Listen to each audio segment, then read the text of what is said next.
Shalom and good evening.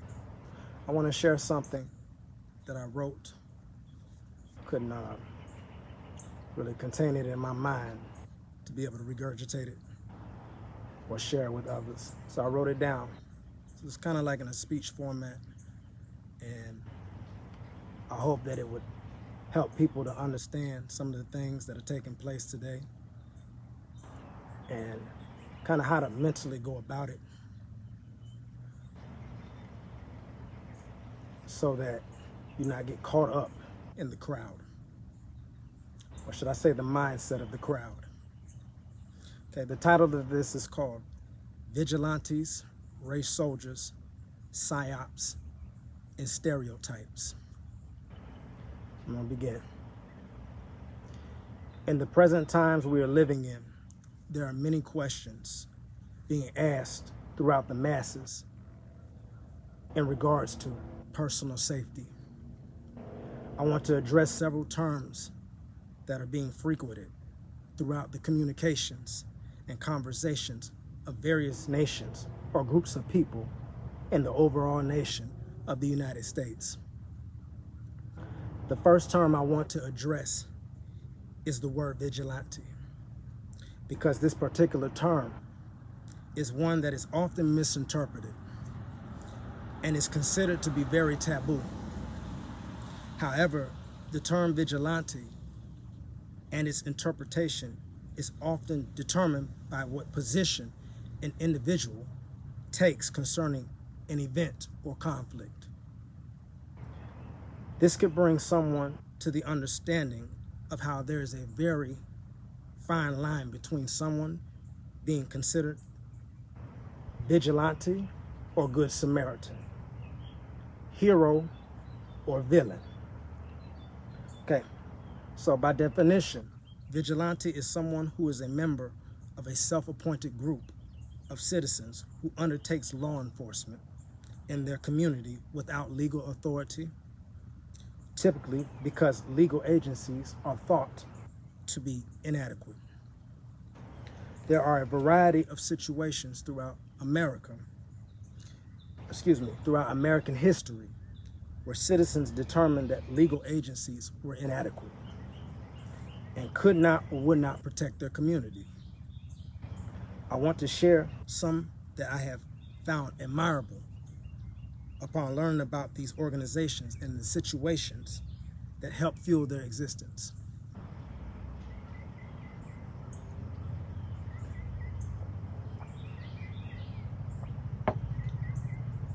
The first one I want to talk about is the original Black Panther Party. In its day, it was a group of citizens, American citizens, who were considered vigilantes because they taught people how to protect themselves. That means the laws in regards to self-defense and weapons use. They learned, or they taught people these things so that they could protect themselves from anyone who was trying to cause them bodily harm. J. Edgar Hoover made it clear to America as a whole that he believed that this group, the original Black Panther Party, was a threat to American society,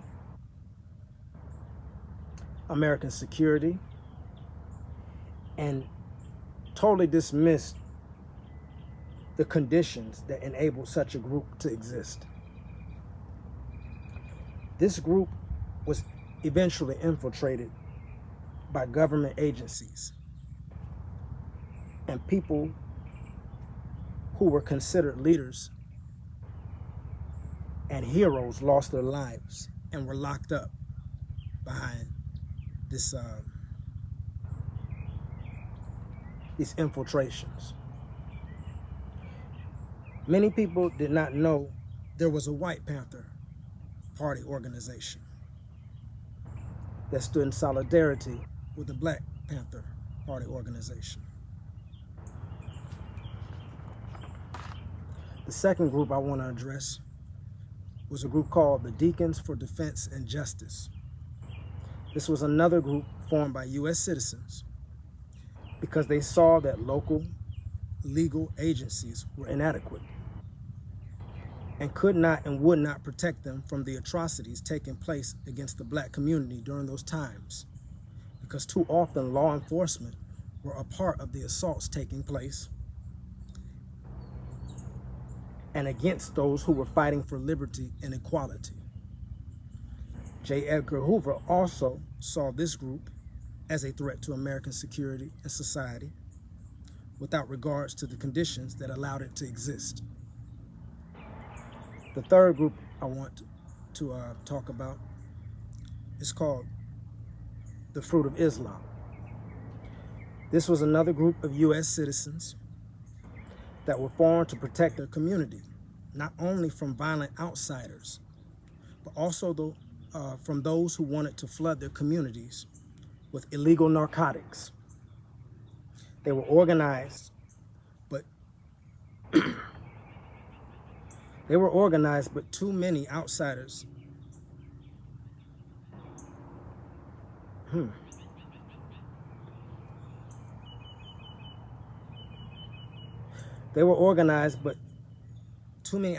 saw these same individuals as vigilantes taking law enforcement into their own hands. These are examples within the Black American history that a lot of people are unaware of. It was the conditions that brought about these groups of citizens to protect themselves and communities. Many people in America today still root and cheer for the rooftop Koreans who protected themselves and their business during the Los Angeles riots. A riot that came about because of a severe case of police brutality that was caught on camera. The groups I named off were considered threats in their time because they were primarily comprised of Black Americans. When looking at white American history, people like Paul Revere, Patrick Henry, they were considered vigilantes during their time. After the Boston Massacre, there were wars for public opinion concerning the future of the colonies, the same way there are wars through media for public opinion today. Those men today are known as patriots for forming groups outside of law enforcement or government leadership to protect themselves and their communities. This eventually resulted in the American Revolutionary War. So the question becomes, are vigilantes at some point a necessity in society? History says yes. But then we have to ask ourselves, how does the media use the word vigilante? Is the media misusing the word vigilante in many situations and circumstances taking place in the country? History says yes. And this brings me to my second term that I want to address in this message.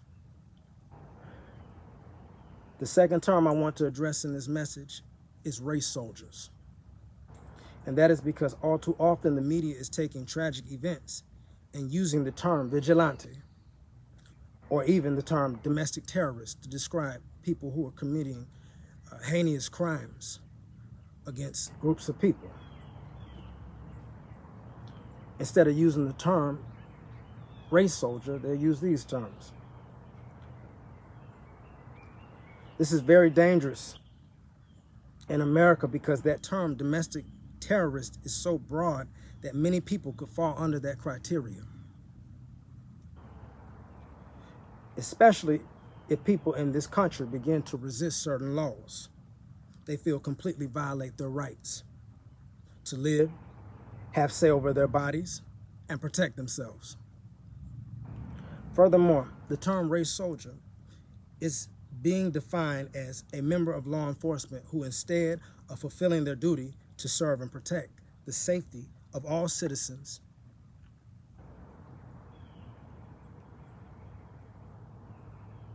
they instead target ethnic and racial minorities with whom they hold personal animus.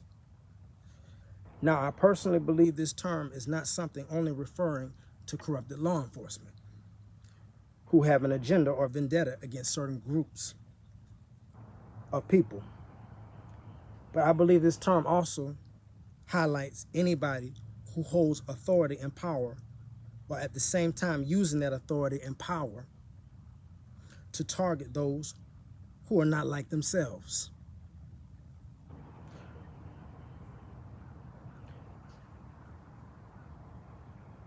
I believe there's a heavy presence of race soldiers and activity in the Black community.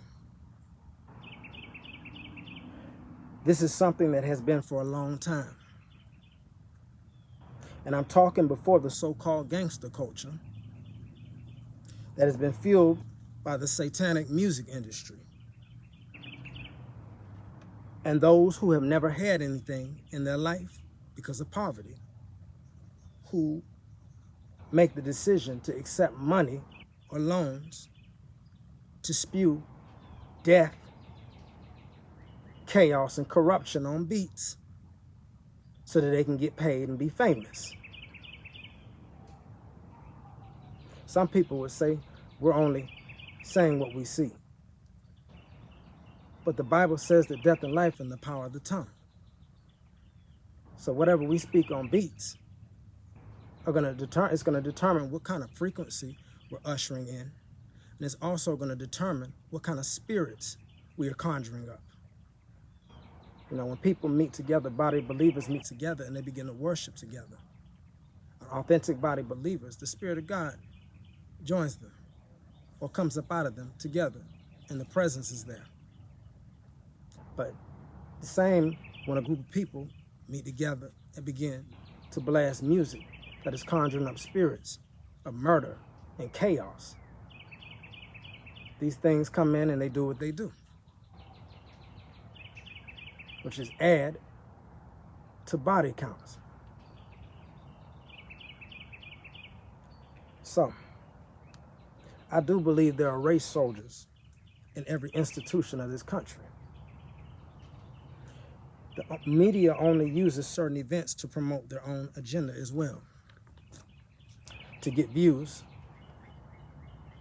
So they use their own set of language that fits whatever type of agenda they are trying to push.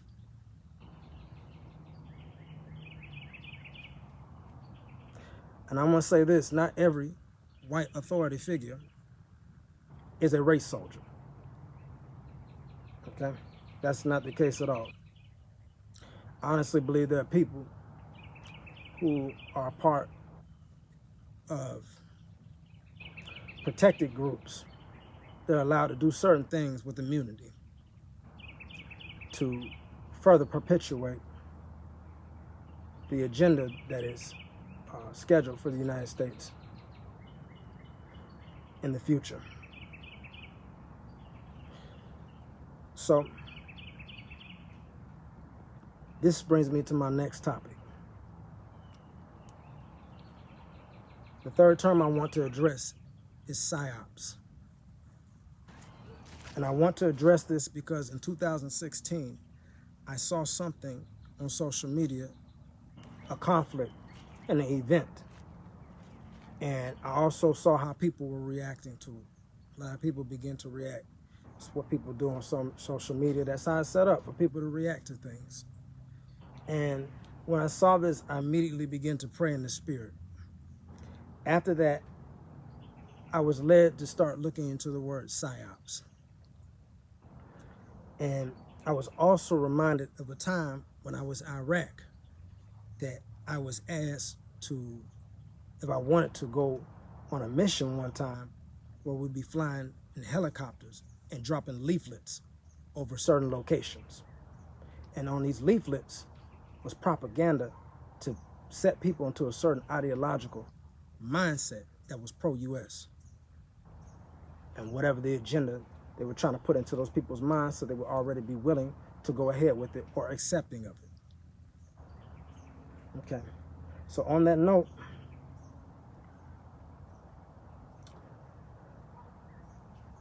we have to understand that there are situations and circumstances taking place here in the United States and all over the world where crowds of people are being herded ideologically, bringing everyone further into tribalism, either consciously or subconsciously. In the United States, PSYOPs come in waves, and they always can lead back to some type of political agenda. No one person can stop these psychological attacks. PSYOPs involve real people and create real loss, meaning real people lose their lives. Okay. But the outcomes of the situation are used to steal an individual's perception and to entangle them in fear, where they are no longer able to form rational conclusions for themselves. And this brings me to my next term, my last term I want to address, and that's stereotypes. Stereotypes are often developed due to a lack of understanding concerning a person or people or a thing as a whole. An individual can experience someone or something, and this will cause a person to form prejudices towards someone or something, especially if that experience is a very negative one.